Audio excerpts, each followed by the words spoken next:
La regla del vivir.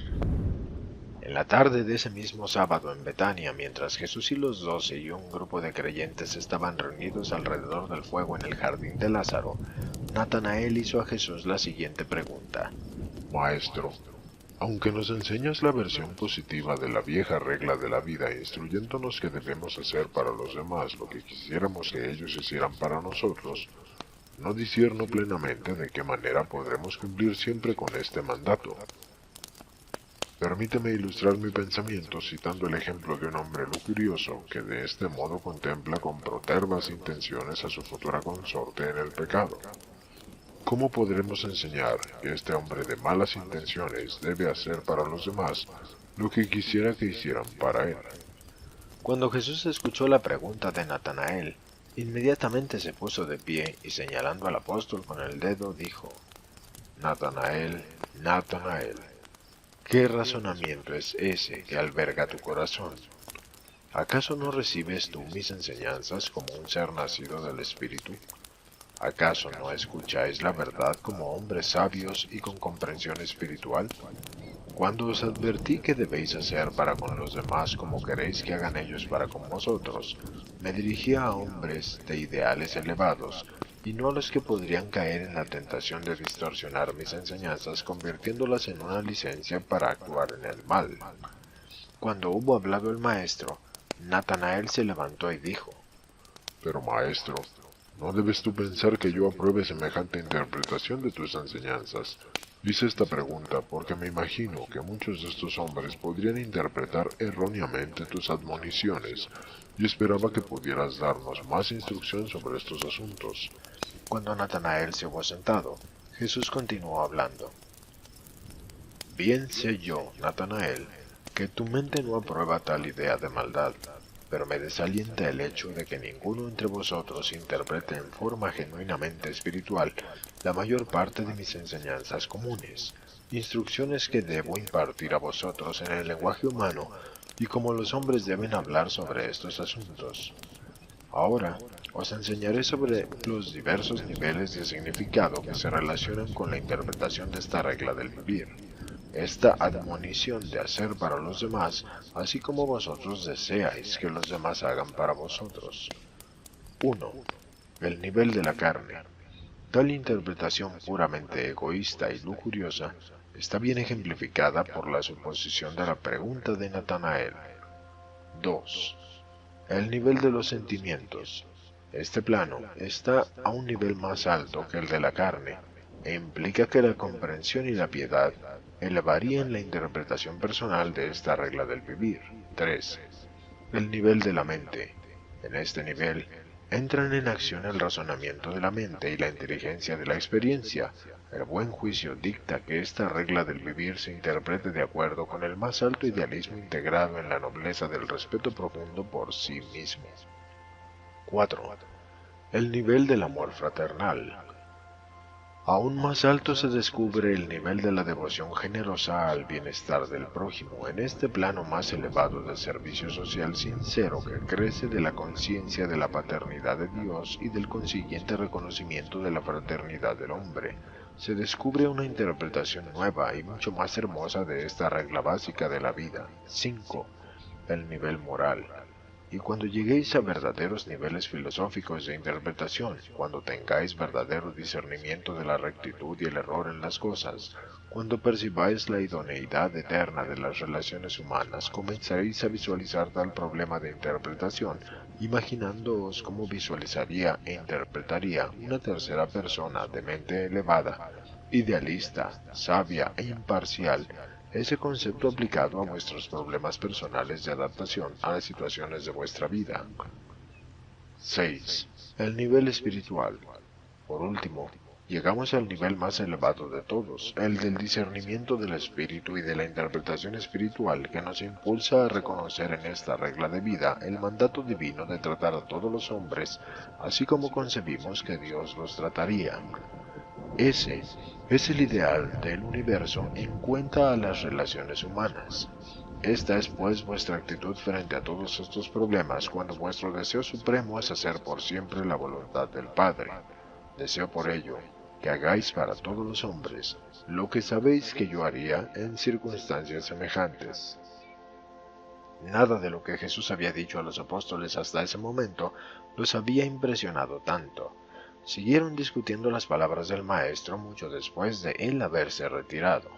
Aunque Natanael tardó en recobrarse de la impresión que Jesús no había interpretado bien el espíritu de su pregunta, los demás estaban más que agradecidos de que su filosófico compañero apóstol hubiera tenido el valor de hacer una pregunta que tan abundante respuesta había inspirado. De vuelta en Cafarnaúm. Fue alrededor del mediodía del lunes 3 de mayo que Jesús y los 12 llegaron a Betsaida por barco desde Tariquea. Viajaron por barco para escapar de los que los seguían, pero para el día siguiente los demás, incluyendo los espías oficiales de Jerusalén, nuevamente habían encontrado a Jesús. El martes por la tarde, Jesús estaba conduciendo una de sus clases habituales de preguntas y respuestas, cuando el líder del grupo de 6 espías le dijo: Hoy estaba hablando con uno de los discípulos de Juan que está aquí asistiendo a tu enseñanza y no podíamos entender por qué nunca mandas a tus discípulos que ayunen y oren tal como nosotros los fariseos ayunamos y tal como Juan mandó a sus seguidores. Y Jesús, refiriéndose a una declaración de Juan, respondió a este preguntador: ¿acaso ayunan los hijos de la cámara nupcial cuando el novio está con ellos? Mientras el novio permanece con ellos, no pueden ayunar. Pero se acerca la hora en que el novio será llevado de allí, y entonces los hijos de la cámara nupcial indudablemente ayunarán y orarán. Orar es natural para los hijos de la luz, pero ayunar no es parte del evangelio del reino del cielo. Recordad que el sastre sabio no cose un trozo de tela nueva y sin encoger sobre una túnica vieja, porque cuando se moja podría encoger y producir un defecto aún más grave. Tampoco ponen los hombres vino nuevo en odres viejas, para que el vino nuevo no rompa las odres, destruyendo así tanto el vino como las odres. El hombre sabio pone el vino nuevo en odres nuevas. Por eso mis discípulos demuestran sabiduría al no traer muchas cosas del viejo orden a la nueva enseñanza del Evangelio del Reino. Vosotros que habéis perdido a vuestro Maestro, podéis tener justificación en ayunar por un tiempo. Ayunar puede ser una parte apropiada de la ley de Moisés, pero en el reino venidero los hijos de Dios se liberarán del temor y se regocijarán en el Espíritu Divino.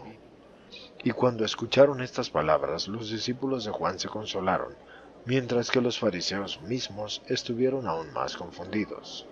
A continuación el maestro advirtió a sus oyentes que esto no significaba que todas las viejas enseñanzas debían ser reemplazadas completamente por nuevas doctrinas. Dijo Jesús: lo que es viejo y también verdadero debe permanecer. Del mismo modo, lo que es nuevo pero falso debe desaparecer, y debe además ser rechazado. Pero lo que es nuevo y también verdadero, tened la fe y la valentía de aceptarlo. Recordad que está escrito: no abandonéis a un viejo amigo, porque el nuevo no se le compara. Como el vino nuevo, así es el amigo nuevo. Si envejece, lo beberéis con regocijo. La fiesta de la bondad espiritual. Esa noche, mucho después de que se hubieron retirado los oyentes habituales, Jesús continuó enseñando a sus apóstoles y comenzó esta lección especial citando al profeta Isaías. ¿Por qué habéis ayunado? ¿Por qué razón afligís vuestras almas mientras seguís encontrando placer en la opresión y regocijo en la injusticia? He aquí que ayunáis por amor a la contienda y a la disputa, y para golpear con el puño de la maldad. Pero no ayunaréis de esta manera para que vuestras voces sean oídas en lo alto. ¿Es este el ayuno que yo he elegido, un día para un hombre, para que aflija su alma? ¿Es para que baje la cabeza como un junco, para que se humille vestido de saco y cenizas? ¿Os atreveréis a decir que este es un ayuno y un día aceptable a los ojos del Señor? ¿Acaso no es este el ayuno que yo elegiría?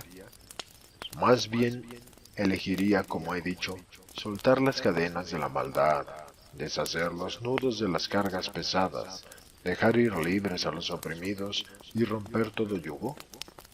¿No es acaso compartir mi pan con el hambriento y traer bajo mi techo a los que no tienen casa y son pobres?